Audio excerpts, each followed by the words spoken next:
malidenw foli bɛ aw bɛɛ ye tanu ni waleɲuman dɔn bɛ aw ye nin ye an ye kalo la kalo min ni Alahu Taala ka kalo nɛɛmanen don ni kalo barikalen don ni o ye sunkalo kalo ye ayiwa sunkalo kalo a bɛ k'i sɛnsɛn ka se a kuncɛyɔrɔ min na ayiwa maliko an bɛ don min ko bi a kɛmɛ k'a dɔn fɛn ye fɛn min ni ɲɛdimi don kɔnɔdimi tɛ ayiwa jɛrɛjɛkulu min filɛ nin ye ni o ye M5 RFP denmisɛn jɛrɛjɛkulu ye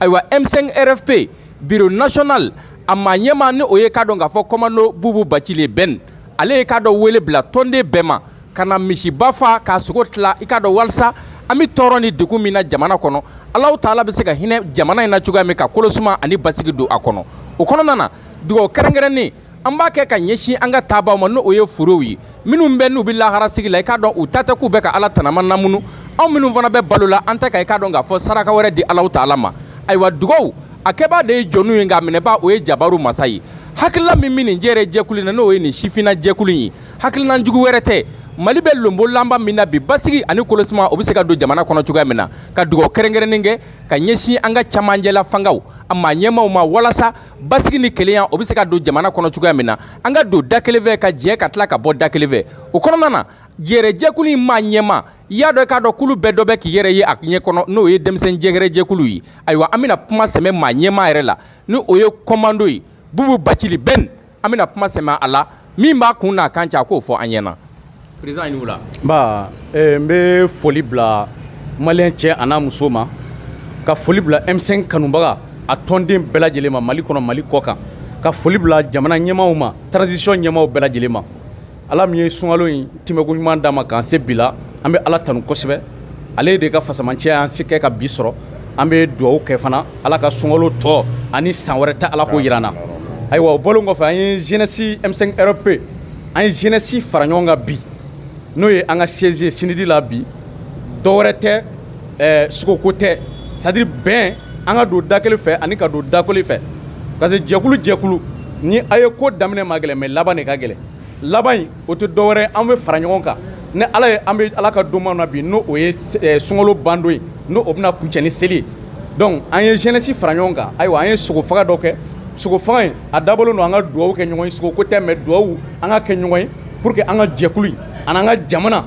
transition in Ala bɛ se k'a ɲuman bɔ cogo min na an bɛ lahalaya min na Ala k'an ɲuman bɔ lahalayaw la ka lahala ɲumanw ka an bila o la k'an ka jamana faamaw Ala k'u dɛmɛ k'u kisi k'u ɲuman bɔ vraiment an bɛ taabolo minnu kan n'o taabolo ninnu kɛlen don k'an sɛgɛn n'o o ye an bɛ CEDEAO ka fɛn minnu bolo o bɔlen kɔfɛ an bɛ a ɲini M5 tɔnden fɛ Mali kɔnɔ Mali kɔ kan vraiment u ka na an kɔni ka siège bɛ sinidi la anw ta an bɛ rassemblement de nɔfɛ an b'a ɲini bɛɛ fɛ an bɛɛ ka fara ɲɔgɔn kan ka jamana in soutenir k'an ka M5 ɲɛmɔgɔw soutenir k'Ala ka jamana yɛrɛ soutenir ka transition soutenir an bɛɛ ka don da kelen fɛ ka don da kelen fɛ pour que an ka jamana kana taa jugu bolo o ye an M5 jeunes sifinnakaw o y'an ka wele ka se maliyɛn cɛ a n'a muso bɛɛ lajɛlen ma n bɛ dugawu kɛ maliyɛn den bɛɛ lajɛlen n bɛ dugawu kɛ an ka jamana faamaw ye Ala ka san wɛrɛ jira an na Ala k'o k'a kɛ Ala kama Ala kira Mamadu bonya kama sallallahu nabiyu.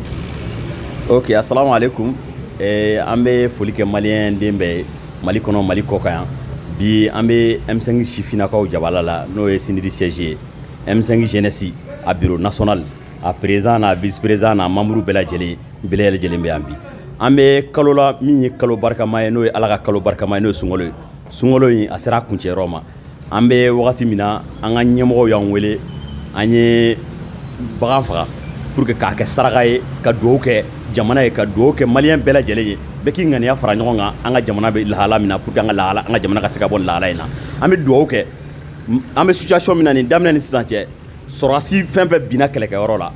sɔrɔdasi fɛn fɛn binna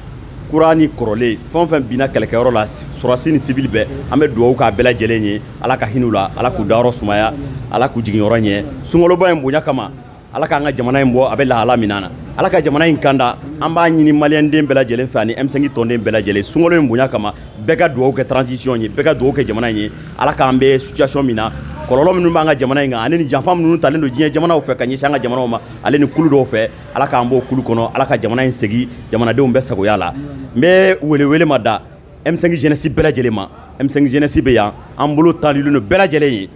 denmisɛnnin kulu tɔ fɛn fɛn bɛ yen nɔ n'u kun taara kɛrɛfɛ an y'u wele u ka na an ka fara ɲɔgɔn kan an ka M5 ka kɛlɛ in tɔ lase ka s'a dan na n tɛ bɔ kuma la n bɛ transition autorité n bɛ bɛɛ lajɛlen fo k'an ka ɲɛmɔgɔw fo